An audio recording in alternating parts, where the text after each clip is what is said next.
Oi, amadinhos.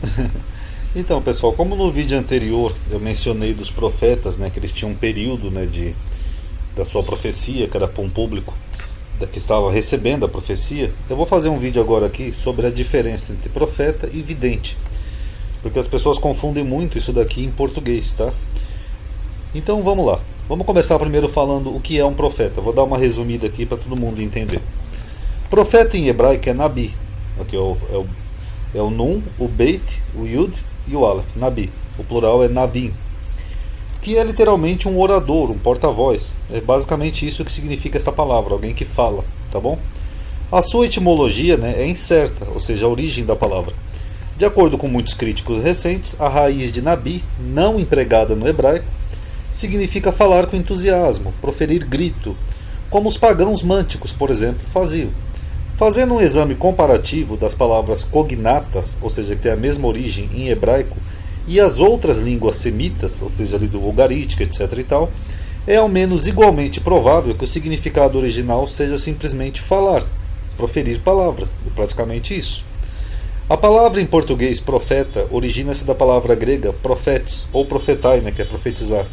Seu significado vindo de advogar ou discursar em público, tem alguém que fala publicamente, do grego.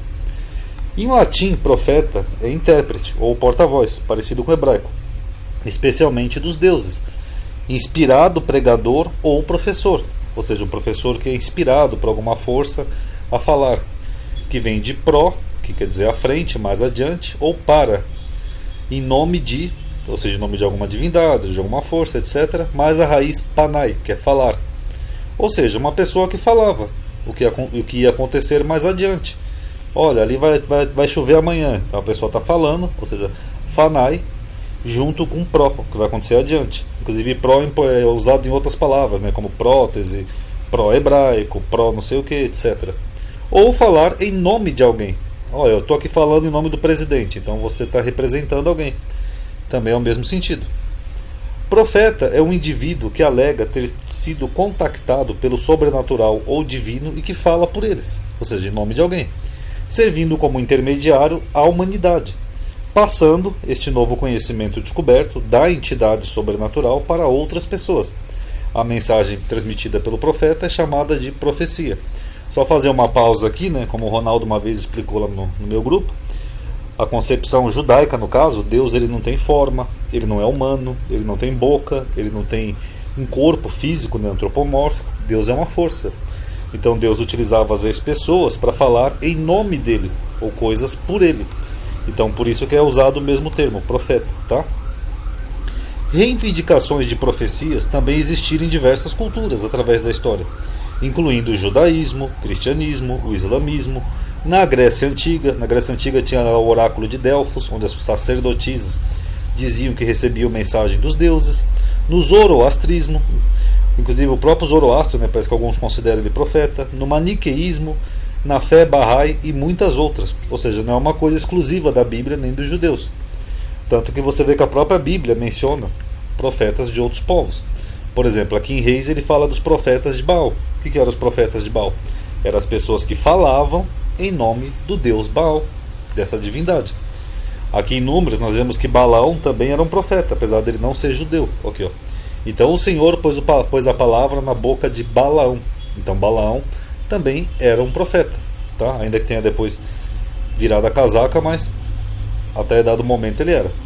Então tradicionalmente os profetas são considerados como tendo um papel na sociedade que promove a mudança, devido às suas mensagens e ações, que podem transmitir o desprazer de um ser divino pelo comportamento das pessoas. O significado de Nabi, ali que é profeta, é talvez descrito em Deuteronômio 18:18, onde Deus disse: Eis que eu lhe suscitarei um profeta no meio dos teus irmãos, como tu, e porei as minhas palavras na sua boca. É exatamente essa a definição. E ele, o profeta, lhes falará tudo o que eu lhe ordenar. Assim o Nabi foi pensado em ser a boca de Deus. A raiz da palavra Nabi, que é Aleph, Beit e Nun, essas três letrinhas aqui, ó, dentro do parênteses, acho que dá para ver aí, ó, ela baseia-se na raiz de duas letras, que é o Nun, é a primeira, e o Bet, que é essa segunda aqui, que denotam um vazio, ou uma abertura, essas duas letrinhas. para receberem a sabedoria transcendental, que é o Aleph, que representaria a sabedoria superior. Deveriam tornar-se um com ela e compartilharem esta sabedoria do ser divino. O livro do Antigo Testamento revela que antes de serem comumente chamados profetas, tais pessoas eram chamadas de videntes. É um nome sugestivo que descrevia a quem Deus revelava os acontecimentos futuros, por meio de sonhos, visões ou aparições de anjos, geralmente também em sonhos. Eram acolhidos por Deus e tinham enorme autoridade religiosa e influência. Normalmente eles eram tidos como conselheiros e instrutores da lei de Deus, que nem a gente vê aqui em Samuel 9:9, está escrito na Bíblia. Antigamente em Israel, indo alguém consultar a Deus, dizia assim: vinde e vamos ao vidente. Então aqui é o termo vidente, porque ao profeta de hoje antigamente se chamava vidente. Então quer dizer que antigamente eles eram chamados de vidente porque eles tinham visões, quer seja por sonhos, revelações, etc. E depois o termo acabou sendo profeta, atestado aqui em Samuel, tá bom? Agora, qual é a diferença entre profeta e vidente? No português moderno, que a gente está usando hoje, é comum se associar o termo profeta como alguém capaz de ver o futuro. Ah, o profeta falou que vai chover amanhã, então ele vê o futuro. É assim que se imagina no português vulgar, popular. Inclusive as igrejas fazem muito uso disso. O que seria, nesse caso, um vidente e não um profeta. Mas na Bíblia, os profetas eram apenas porta-vozes de Deus. Aqui eu estou falando da Bíblia hebraica, tá, pessoal? E não videntes no sentido atual da palavra, como a gente usa hoje. Não eram pessoas que estavam vendo o futuro. Eles estavam só transmitindo, como porta-vozes, a vontade de Deus. Então eles não estavam vendo o futuro, como se pensa. Alguns profetas tinham visões sim, como as rodas lá de Ezequiel, Daniel, Zacarias viu um rolo no céu, etc. Alguns tinham sim visões, mas apenas demonstrando as intenções de Deus, e não que eles estivessem literalmente vendo o futuro. Então quando o profeta vê, por exemplo, lá que nem Zacarias, ele vê um livro selado, por exemplo, ele não foi ele que viu o livro, ele viu, por exemplo, lá uma cana de medir o templo. O profeta Zacarias não estava vendo o futuro, ele estava vendo algo que iria acontecer, ou a intenção de Deus com relação ao templo, e não que ele estivesse literalmente vendo um futuro, tá bom? Além de escrever e transmitir as mensagens de Deus, o israelita ou judeu Nevim, que é um profeta, muitas vezes encenava parábolas proféticas em sua vida, porque ele não estava vendo o futuro, ele estava transmitindo aquilo que Deus anunciava que ia fazer. Então é diferente de você ver o futuro. Quem vê o futuro é um vidente. Quem só anuncia algo que alguém vai fazer é um profeta. Por exemplo, a fim de comparar a desobediência do povo com a obediência dos recabitas, Deus fala que Jeremias convide os recabitas para beber vinho, em desobediência à ordem do seu antepassado. Recusaram-se os recabitas, portanto, Deus os louvou. Então o profeta faz isso para eles poderem perceber algo que estava desagradando a Deus, tá bom? Outras parábolas proféticas encenadas por Jeremias incluíam enterrar um cinto de linho para que ele fosse arruinado, ilustrando como Deus pretendia destruir o orgulho de Judá. Então ele não estava vendo o futuro, ele estava anunciando que Deus pretendia destruir o orgulho de Judá. Da mesma forma, Jeremias comprou um pote de barro do povo de Judá e quebrou no vale de Ben-Rinom, na frente dos anciãos e sacerdotes, para ilustrar que Deus tinha intenção, aqui no caso, de esmagar a nação de Judá e a cidade de Judá para além do reparo. Então ele faz uma encenação aqui, com um vaso, para representar Judá. Deus vai fazer isso, tá? Se vocês não mudarem o comportamento, é isso que vai acontecer. Ele estava vendo o futuro? Não, ele estava anunciando a intenção de Deus. Deus instruiu Jeremias a tornar um jugo de madeira e tiras de couro e colocá-los em seu próprio pescoço, para demonstrar como Deus colocaria a nação sob o jugo de Nabucodonosor, rei da Babilônia. Isso aqui ele colocou um negócio que nem um boi, né? Ele ficou um tempão com aquilo no pescoço, para mostrar para o povo que Deus ia fazer isso com o povo através da Babilônia. De uma maneira similar, o profeta Isaías teve que andar despojado e descalço por 3 anos para ilustrar o cativeiro próximo. E o profeta Ezequiel teve que deitar do lado por 390 dias e comer comida calculada para ilustrar os próximos do cerco. Então isso aqui tudo eram predições do que Deus ia fazer, era um anúncio. Mas lembrando, só porque as pessoas podem achar que aqui eles estão falando sim do futuro, na verdade estão, mas é condicionado, não quer dizer que eles estejam vendo o futuro como um vidente. quer dizer que Deus está dando uma condição. Se vocês não mudarem, eu vou fazer isso. Eu vou levantar a Babilônia contra vocês. Vocês vão para o cerco. Então é condicionado. Até porque se fosse só uma visão de futuro, não teria por que Deus levantar o profeta. Já que ia acontecer de qualquer jeito mesmo. Então não ia precisar levantar o profeta. Mas Deus levantava o profeta, mandava eles fazer essas coisas justamente para ver se o povo se arrependia. Então o objetivo do profeta era reconduzir o povo de Deus à sua lei. Logo, haviam promessas e exortações, ameaças, essas coisas, como ali da Babilônia, por exemplo. Então mesmo as visões não eram literalmente evidências do futuro, como as pessoas pensam hoje em dia. Eram apenas exortações do que poderia acontecer. Agora, para deixar bem claro isso, eu vou fazer aqui mais um exemplo hipotético para explicar para vocês. Um exemplo hipotético. Vamos supor que um pai diz assim para um filho: olha, filho, você está andando com más companhias, papai não está gostando. Se você não mudar de comportamento, eu vou te mandar para um colégio interno e lá você vai sofrer. Você sabe que o colégio interno é horrível. Então, estou te avisando.